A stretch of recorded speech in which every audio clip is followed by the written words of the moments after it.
కడప వైసీపీకి మరో big shock తగిలింది. వైసీపీకి చెందిన జకియా ఖానం తన ఎమ్మెల్సీ పదవికి రాజీనామా చేస్తూ మండలి చైర్మన్ కు లేఖ రాశారు. జకియా ఖానంను 2020లో ఎమ్మెల్సీగా గవర్నర్ నామినేట్ చేశారు. ప్రస్తుతం ఆమె మండలి డిప్యూటీ చైర్మన్ గా కొనసాగుతున్నారు.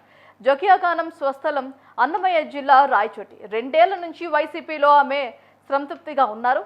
జకియా ఖానంతో కలిసి ఇప్పటి వరకు వైసీపీకి 6 ఎమ్మెల్సీలు రాజీనామా చేశారు. ఇప్పటికే కరి పద్మశ్రీ, పొత్తుల సునీత, జయమంగళ వెంకటరమణ, బల్లి కళ్యాణ చక్రవర్తి మరియు రాజశేఖర్ తమ రాజీనామాలు సమర్పించారు. తాజాగా జకియా ఖానం రాజీనామా లేఖను తన వ్యక్తిగత సిబ్బందితో శాసనమండలి చైర్మన్ కు పంపించారు. ఆమె రాజీనామాను ఆమోదిస్తే డిప్యూటీ చైర్మన్ పదవి కూడా పోతోంది.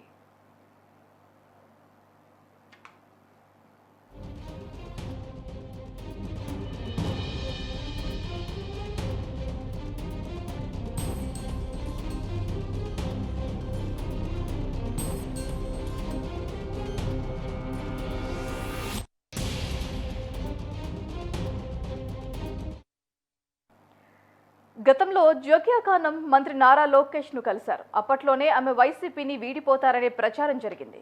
ఇప్పటి వరకైతే వైసీపీ ఎమ్మెల్సీల రాజీనామాలను చైర్మన్ ఇంకా అంగీకరించలేదు. తమ రాజీనామాలు అనుమతించాలని పలుమార్లు వారు కోరారు. ఆ రాజీనామాలను అనుమతిస్తే తెలుగుదేశం పార్టీకి మండలిలో బలం పెరుగుతుంది, వైసీపీకి తగ్గుతుంది. దీంతో వాటిని పెండింగ్ లో ఉంచారనే ప్రచారం జోరందుకుంది. ఈ క్రమంలో మరో ఎమ్మెల్సీ తన పదవికి రాజీనామా చేశారు. వైసీపీ పట్ల చవి చూసి దాదాపు 14 నెలలు గడుస్తోంది. అప్పటి నుంచి వరుసగా ఎదురుదెబ్బలు తగులుతూనే ఉన్నాయి. ఆ పార్టీ ముఖ్య నేతలు, ఎంపీలు, ఎమ్మెల్సీలు ఒక్కొక్కరుగా పార్టీని వీడిపోతున్నారు, తమ పదవులకు రాజీనామా చేస్తున్నారు.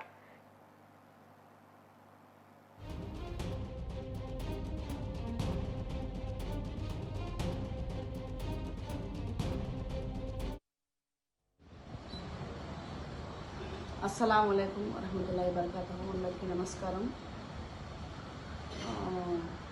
నేను నా ఎమ్మెల్సీ పదవికి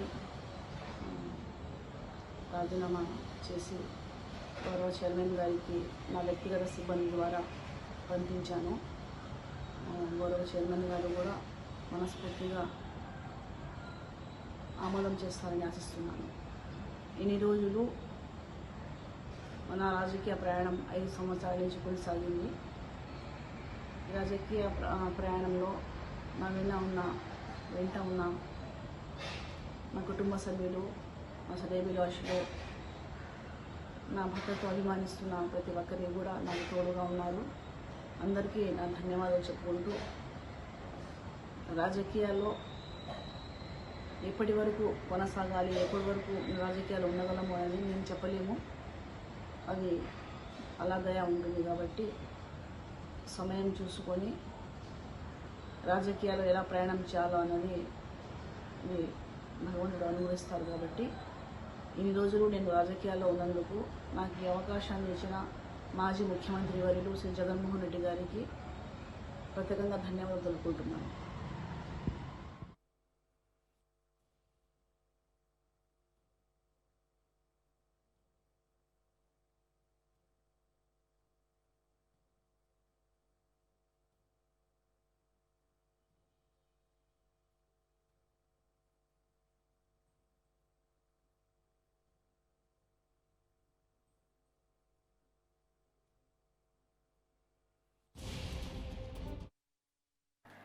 ఇదే అంశానికి సంబంధించి మరింత సమాచారం మా సీనియర్ కరెస్పాండెంట్ సంజయ్ ఫోన్ లైన్లో సిద్ధంగా ఉన్నారు. రైట్ సంజయ్, చెప్పండి. వైసీపీకి సంబంధించి ప్రతి ఒక్కరు కూడా రాజీనామాల ప్రక్రియ అయితే కొనసాగుతుంది, బట్ దానికి యాక్సెప్టెన్స్ అయితే రావట్లేదు. మరి దానికి సంబంధించి అప్డేట్ ఏంటి?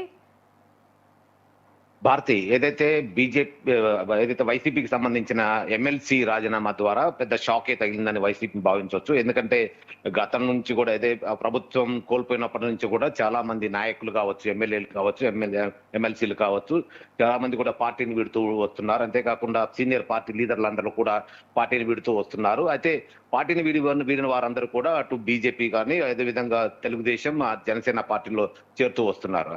అయితే ఎలక్షన్ కి ముందు కూడా కొంతమంది పార్టీ నుంచి ఎమ్మెల్యేలు వెళ్ళిపోయినా కూడా వారందరూ కూడా తిరిగి ఆయా పార్టీల ద్వారా మరి ఎన్నికై ప్రభుత్వంలోకి వచ్చిన సందర్భం ఉంది. అయితే ప్రస్తుతం ఏదైతే జకియా ఖానం రాజీనామా చేయడం, ఏపీ మండలి ఉప చైర్మన్ ఎవరైతే ఉన్నారో జకియా ఖానం ఆమె రాజీనామా చేయడం మాత్రం వైసీపీకి కోలుకోలేని దెబ్బగా భావించవచ్చు. ఎందుకంటే కడప జిల్లా అయితే వైఎస్ జగన్ సొంత జిల్లా అయిన కడప జిల్లా రాయచోటి నుంచి ఎమ్మెల్సీగా ఎంపికైన జకియా ఖానాన్కి ఆమెకి మైనారిటీ కావడంతో ఆమెకి మండలి డిప్యూటీ చైర్మన్ పదవి కూడా వైఎస్ జగన్మోహన్ రెడ్డి 2021లో కట్టబెట్టడం జరిగింది. అయితే వైసీపీకి అనుకూలంగా ఉంటూనే అయితే కొద్ది రోజులు వైసీపీ ఓటమి చెందడంతో ప్రస్తుతం పార్టీ నుంచి విడిపోతున్న వారిలో జకియా ఖానం కూడా చేరారు. అయితే కొద్దిసేపటి ముందే నిన్న యాక్చువల్గా నేను వైసీపీకి రాజీనామా చేస్తున్నట్టు ప్రకటించిన జకియా ఖానం ఈ రోజు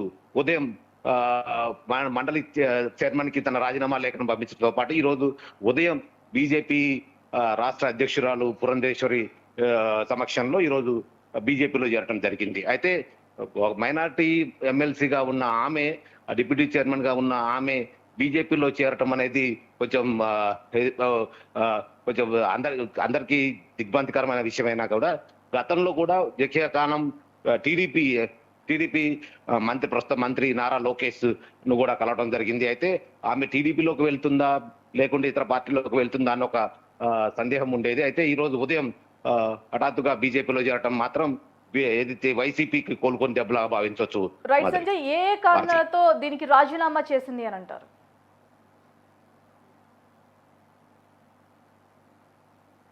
సంజయ్, ఏ కారణాలతో ఆమె రాజీనామా లేఖను అందించారు?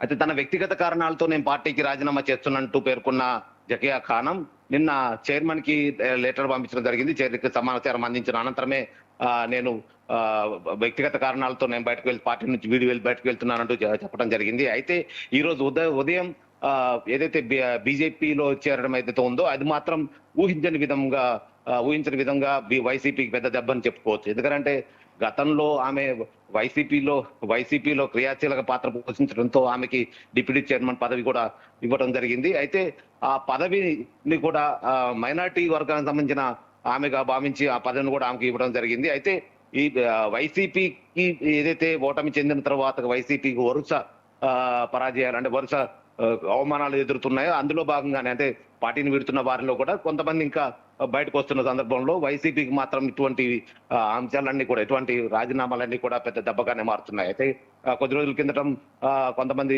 ఎమ్మెల్సీలు కూడా టీడీపీలో చేరటం, అదేవిధంగా జనసేనలో చేరటం కావచ్చు. అదే విధంగా మొన్న కొద్ది రోజుల క్రితం వైసీపీకి సంబంధించిన ఒక ఎమ్మెల్సీని కూడా పార్టీ నుంచి సస్పెండ్ చేయడం కూడా జరిగింది.